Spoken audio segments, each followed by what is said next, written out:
esse daqui é o segredo dos chineses para guardar mais dinheiro. Enquanto o brasileiro guarda só 14% do que ele ganha, o chinês guarda mais de 43%. Sobre isso que a gente vai falar nesse vídeo aqui, para você conseguir guardar mais do que 14% e conseguir acumular bastante patrimônio e melhorar de vida. O primeiro ponto principal que fez os chineses guardarem cada vez mais dinheiro, terem uma taxa de poupança de 43%, foi o fato deles entenderem que o INSS não vai dar condições dignas de aposentadoria para eles. Se você não sabe, o pessoal lá na China, ele costuma se aposentar com cerca de 50, 55 anos, bem abaixo do que a maior parte dos lugares aí do mundo, inclusive o Brasil. Isso influencia diretamente em quanto de aposentadoria o governo consegue pagar para as pessoas. Porque eu não sei se você sabe, mas existem dois modelos principais de regimes de previdência, que a gente chama, regimes de aposentadoria. O regime de capitalização e o regime de repartição. No regime de capitalização, o que acontece? Você guarda um percentual do seu salário ali todo mês e aquele dinheiro é investido, aquele dinheiro vai se acumulando ali, vai crescendo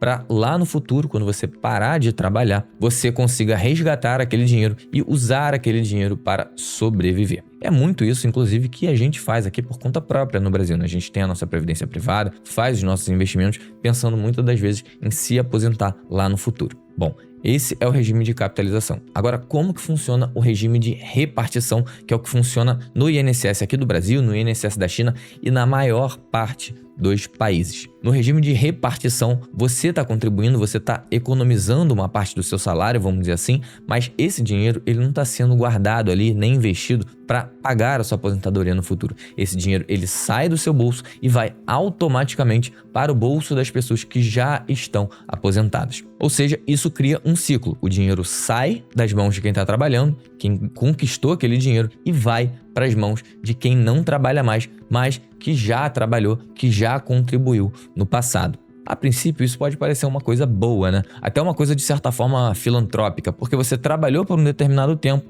e agora as novas gerações vão te sustentar ali, retribuindo o serviço que você prestou para a sociedade ali ao longo de vários e vários anos. Mas por que isso daí não funciona em lugar nenhum do mundo, matematicamente falando? Isso não funciona em lugar nenhum do mundo, e aí a gente pode ver aí os rombos que a gente já tem na Previdência hoje aqui do Brasil, é déficit atrás de déficit. A Previdência ela não consegue se sustentar, a gente precisa de impostos para conseguir sustentar a Previdência. Bom, basicamente ela não funciona porque você deve ter acompanhado aí, ou deve perceber, já deve ter ouvido notícias aí ao longo dos anos que a população está envelhecendo. Então, há 50, 60 anos atrás, todo mundo tinha 2, 3, 4, 5, 7 filhos. Hoje a gente tem que comemorar se o casal tiver mais do que um filho. Se tiver um filho, então já é motivo de alegria ali. Agora, por que isso é um problema? Bom, com a população envelhecendo, você deve imaginar, vai ter cada vez mais pessoas aposentadas e, como estão nascendo menos gente, cada vez menos gente trabalhando.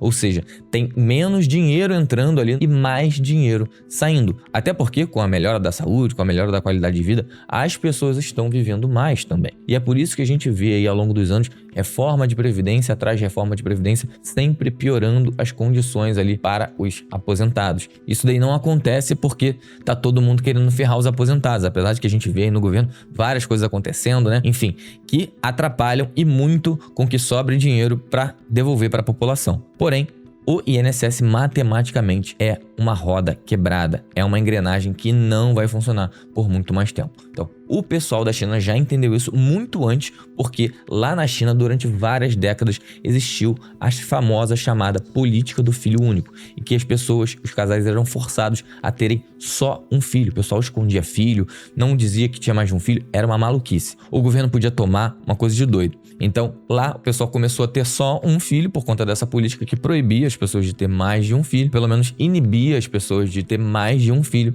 e isso fez com que o INSS ficasse quebrado muito mais rápido, porque tem menos gente trabalhando, já que está nascendo menos gente, e mais gente aposentada, mais gente precisando desse dinheiro. Inclusive, essa política foi extinta e hoje lá na China o pessoal está incentivando as pessoas a terem filhos justamente por conta de que a economia pode quebrar se não tiver tanta gente assim para contribuir com impostos, para contribuir com o INSS e tudo mais. Então, esse é o primeiro motivo que explica por que os chineses guardam tanto dinheiro, porque eles juntam essa grana para poderem se aposentar aposentar. O segundo motivo por trás dessa alta taxa de poupança é que os chineses eles são muito ambiciosos. Eles têm a ambição realmente de serem ricos e a sociedade chinesa valoriza isso. Diferente daqui do Brasil, onde a gente demoniza os ricos, quer taxar os super ricos, quer sempre ferrar com a vida do empresário, com a vida do empreendedor, com a vida de quem ganha muito dinheiro. Lá não. Lá eles acham que você ser rico é um sinal de que você prosperou na vida. E isso é uma coisa que todo mundo quer. Então, para eles, acumular patrimônio é um sinal de prosperidade e eles admiram essas pessoas. Para você ter uma ideia de como isso é forte lá na China, no Ano Novo Chinês, que é diferente do nosso Ano Novo aqui, né? Não acontece no dia 31 de dezembro. Ao invés das pessoas desejarem Feliz Ano Novo, as pessoas falam Gong Xi Fa Cai. Isso daí, traduzindo para o português, isso significa algo como tomara que você fique rico. Então, as pessoas, no Ano Novo, isso é muito forte lá, elas desejam que o outro fique rico, desejam sucesso para a pessoa, que ela prospere financeiramente. Por outro lado, aqui no Brasil, onde eu já falei, as pessoas demonizam você ser rico, mas além disso, a gente viveu épocas de hiperinflação, onde o dinheiro perdia valor muito rápido, ali na década de 80. Então, as pessoas, elas tinham que gastar o dinheiro assim que elas recebiam o salário. Isso criou uma cultura, isso criou um hábito nas pessoas de não guardar dinheiro, de você ter que pegar o dinheiro e já gastar ele, porque senão você não ia ter comida para comprar, porque senão você não ia ter dinheiro para comprar comida ali, para comprar suas necessidades do dia a dia. Isso fez com que o Brasil, diferente dos chineses, passassem a poupar cada vez menos. E para facilitar essa questão da poupança, o grande segredo dos chineses é trabalhar num método de orçamento pessoal que se chama orçamento base zero, que a princípio pode parecer contraintuitivo, mas faz total sentido. Ele é uma adaptação desse orçamento base zero que normalmente é usado em empresas, e nessa adaptação, qual que é a lógica?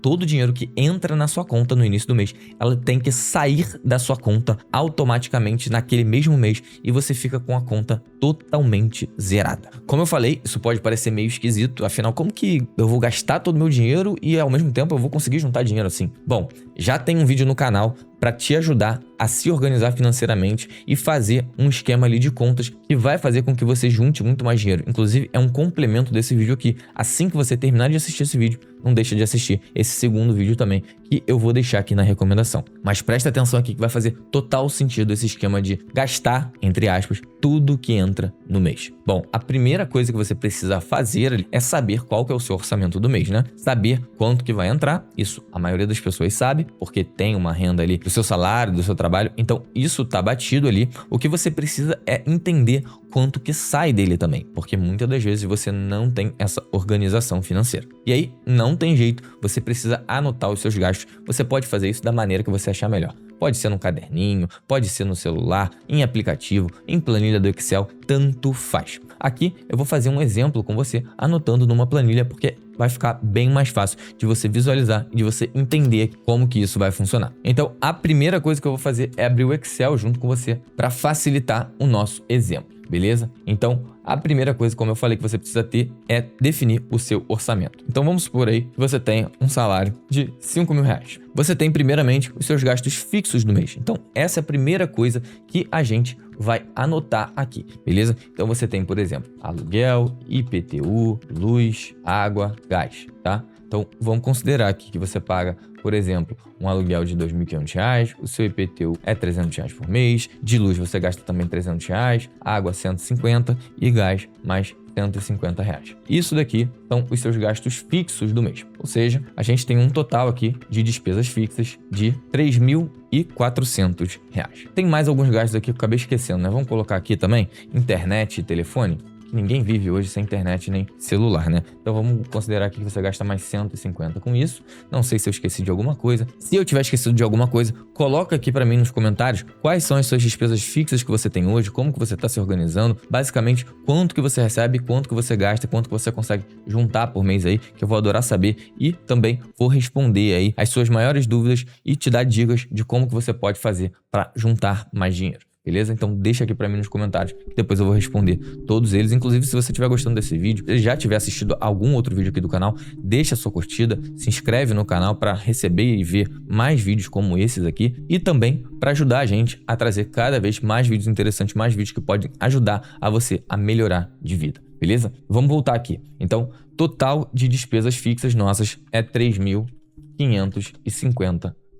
Isso daqui é a nossa primeira categoria de gastos. tá? Então, esse daqui, ó, gasto, valor e categoria. Esses gastos aqui estão na categoria S, S de sobrevivência, beleza? Então, esses gastos aqui, você não tem como fugir deles, de uma forma ou de outra você vai precisar pagar eles, beleza? Então, esses gastos aqui, a gente não vai mexer, tá? Apesar de que, beleza, você consegue se mudar, ir para um lugar com aluguel mais barato, blá, blá, blá, consegue dividir aluguel com alguém, não sei o quê, ok, mas vamos considerar aqui que esse é o seu padrão de vida e ele não vai ser mudado, tá? Então, gastos, aluguel, IPTU, luz, água, gás, internet com celular, os valores estão aqui e categoria S. Você pode seguir exatamente esse exemplo aqui na hora de montar a sua planilha. Então, essas são as suas despesas fixas. A gente vai tirar daqui e vai colocar aqui para cima agora para conseguir fazer uma organização melhor. Agora vão entrar outros gastos aqui. Vai entrar alimentação, que na verdade eu vou colocar supermercado aqui para facilitar. Vai entrar farmácia, vai entrar, sei lá, gasolina, academia e assinatura de streaming, né, que todo mundo tem hoje em dia e por aí vai. Mas acho que com esses gastos aqui, acho que eu não esqueci de muita coisa, né? Gasolina ou barra transporte poderia ser aqui, tá? Academia, assinatura, ok. Acho que com isso aqui você já consegue um básico assim para você sobreviver, né? Então vamos lá. Vamos supor que você gaste aí por mês R$700 no supermercado, tá? Isso considerando uma pessoa. Beleza? Farmácia você gasta 50, gasolina você gasta 150, academia mais 150 e assinatura você gasta R$50, beleza? Bom, supermercado, farmácia, gasolina são gastos que eu chamo de categoria B. São gastos básicos ali, que você até consegue reduzir de uma forma ou de outra, mas você não consegue eliminar, beleza? E academia e assinatura já são gastos de categoria C, ou seja, são gastos que você não necessariamente precisa ter, mas que são gastos aí relacionados ao seu conforto, tá? Então, categoria S é de sobrevivência, categoria B é de gasto básico, categoria C é de conforto e categoria D, que é a última, é algo deletério, algo que tá te atrapalhando na sua vida. Beleza? E aí, porra, qual o gasto que eu tô tendo que tá atrapalhando minha vida? Sei lá, às vezes você gasta muito com roupa, isso faz com que você não se controle financeiramente. Qualquer gasto que é supérfluo, que você poderia não ter e que tá atrapalhando ali, muitas das vezes, você fechar as suas contas no azul. Então, às vezes, você tá fazendo dívida por causa disso, comprando o celular que não deveria estar comprando simplesmente para impressionar alguém ou qualquer coisa do tipo, enfim. Essa situação toda aí que você já conhece de finanças pessoais, né? Que não cabe eu ficar falando, explicando disso, porque você já sabe do que eu tô falando. Mas, enfim, essas são as categorias, os gastos D você deveria eliminar por completo. Os gastos C, você deveria avaliar se faz sentido ou não, se você consegue manter aqueles gastos. Os gastos B, básicos, você pode tentar reduzir, mas é algo que você precisa, tá? Para ter uma vida digna, para conseguir sobreviver, vamos colocar assim. E o S é o de sobrevivência de fato, onde você não consegue eliminar nada disso aqui. Não vai morar debaixo da ponte, nem nada do tipo. Então, essas são as categorias de gastos aqui que você precisa categorizar na sua vida para você entender se você está gastando muito com gasto S, com gasto B,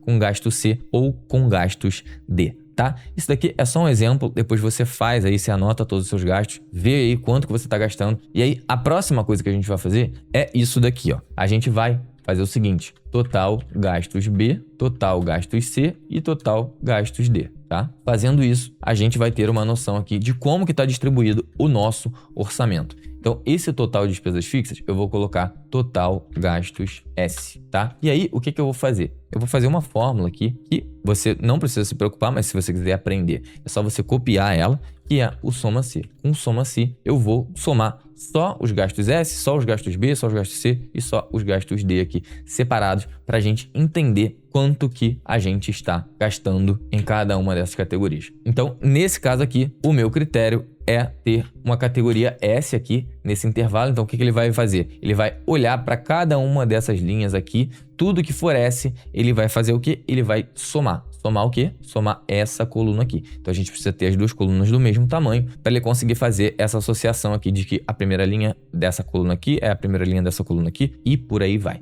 Beleza? Então, fazendo isso, ele vai somar aqui para mim, ó, os gastos que estão na categoria S. E aqui, de novo, você já viu que deu 3.550. A gente pode, inclusive, ver aqui se isso está certo. E tá assim, ó, 3.550 aqui embaixo. Beleza? Bom, agora a gente vai fazer a mesma coisa para B, C e D. Eu copiar essa fórmula aqui para baixo. Importante você verificar se você travou aqui o intervalo, então é só botar um cifrão aqui em cada uma dessas partes, beleza? E aqui você viu que tá tudo 3.550, né? Por quê? Porque eu tenho que trocar aqui. Do S, então, eu vou trocar para B, nesse caso aqui. Esse daqui eu vou trocar para C e esse daqui eu vou trocar para D, tá? Bom, então tem um total de 3.550 de gastos S, 900 B, 200 C e 0 D. Agora o que eu vou fazer? Eu vou entender quanto que isso representa meu salário. Então eu vou pegar esse valor aqui e vou dividir pelo meu salário aqui de R$5.000. Então isso daqui está representando 71%, isso daqui está representando 18%, esse daqui está representando 4%. Se eu somar isso daqui tudo,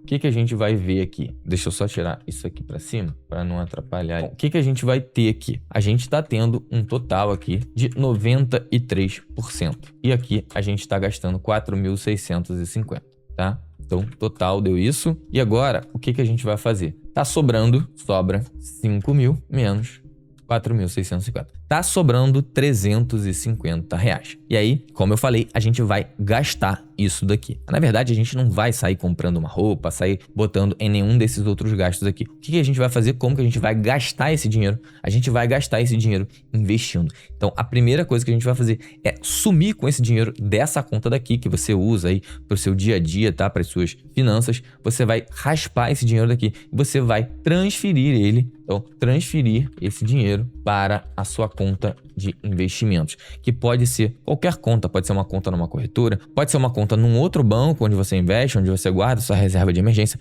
não importa. A única coisa que importa é que precisa ser um lugar diferente desse aonde você paga as suas contas, beleza?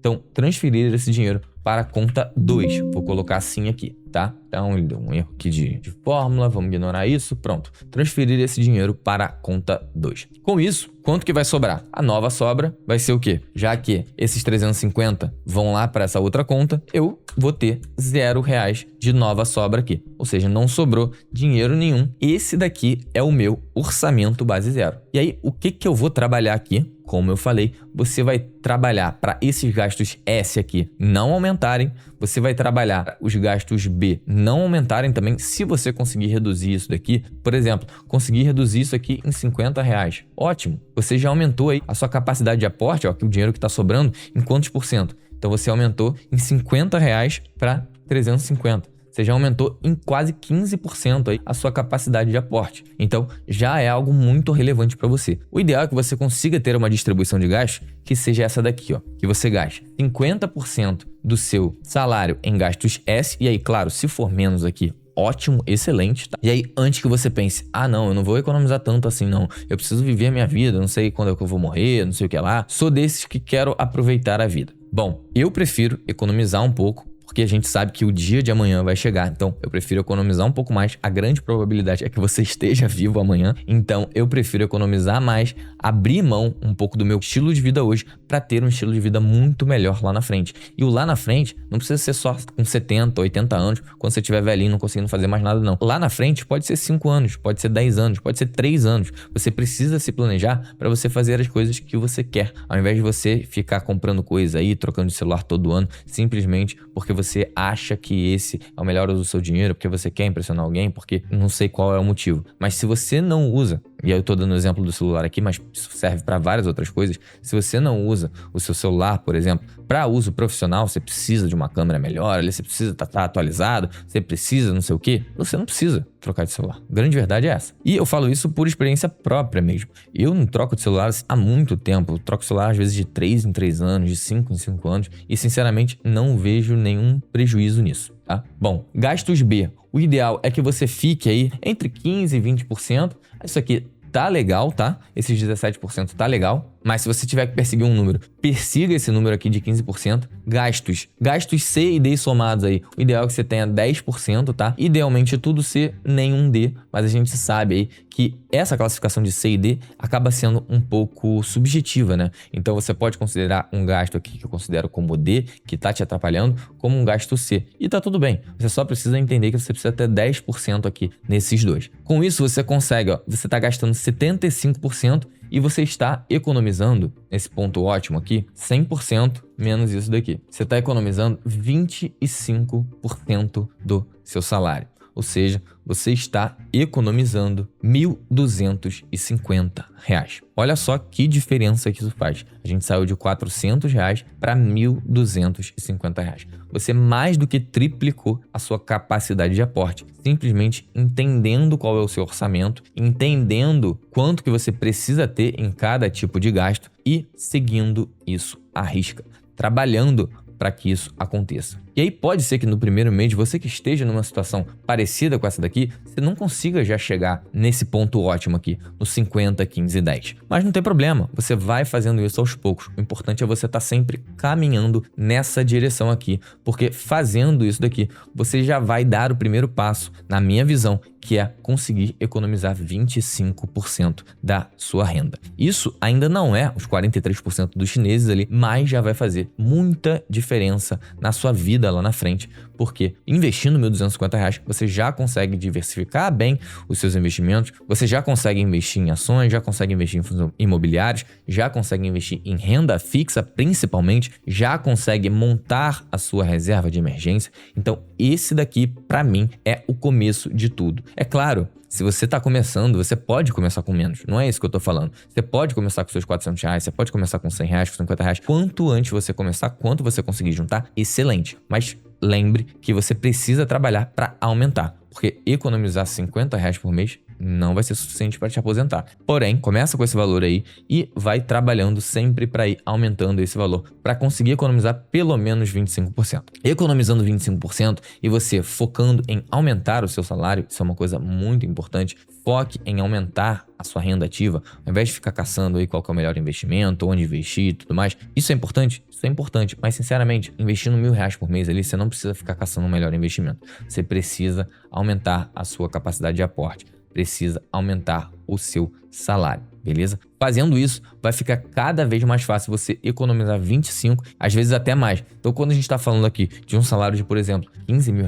você já tem que começar a trabalhar para economizar 30, 40, 50% da sua renda. Se você conseguir economizar 50% da sua renda, inclusive passando os chineses aí que economizam 43%, você vai ver uma coisa bizarra acontecendo, que é o seu patrimônio vai começar a ficar cada vez maior e maior, numa velocidade muito mais rápida. E isso vai te fazer não só querer poupar mais para querer chegar a acumular mais dinheiro e fazer com que isso lá na frente se transforme em um padrão de vida muito melhor para você e para sua família, mas também você vai ver que fez sentido, você vai ver que valeu a pena você cortar aqueles gastos, você anotar tudo numa planilha que antes parecia difícil, vai ficar cada vez mais fácil você fazer isso. Eu sei que um grande vilão para muitas das pessoas é o cartão de crédito. E eu queria dizer aqui que, para mim, não, o cartão de crédito não é um vilão. Na verdade, é você que está usando ele da forma errada. O cartão de crédito, ele não foi feito para antecipar a sua vida. Não foi feito para você pegar dinheiro emprestado com o banco. Eu sei que muita gente usa o cartão nesse sentido, pensando nisso. O cartão de crédito serve para você ter uma vantagem em você adiar os seus pagamentos. Ou seja, você só deveria comprar alguma coisa se você tiver dinheiro para pagar à vista. Mas, ao invés de pagar à vista, a única coisa que você vai fazer é parcelar aquilo no cartão para que você ganhe mais meses do seu dinheiro rendendo ali e consiga fazer o seu patrimônio crescer ainda mais rápido. Então, não use o cartão de crédito para antecipar a sua vida. Use ele apenas como um benefício para você fazer o seu dinheiro render mais. E sabendo quanto que você ganha, quanto que você gasta todo mês, você vai conseguir descobrir quanto que você gasta por dia, que é uma coisa que eu gosto de fazer pessoalmente. Sabendo quanto que eu gasto por mês, eu divido aquilo pela quantidade de dias. Ou seja, voltando para o nosso exemplo aqui de R$ 5.000. Se eu gasto R$ 4.600, beleza, 3.550 aqui, tá travado, né? Eu pago todo mês ali, é um valor fixo. Mas qual é a conta que a gente faz? Se eu gasto 1.050 por mês ali, eu sei quanto que eu posso gastar por dia. É só eu pegar esse valor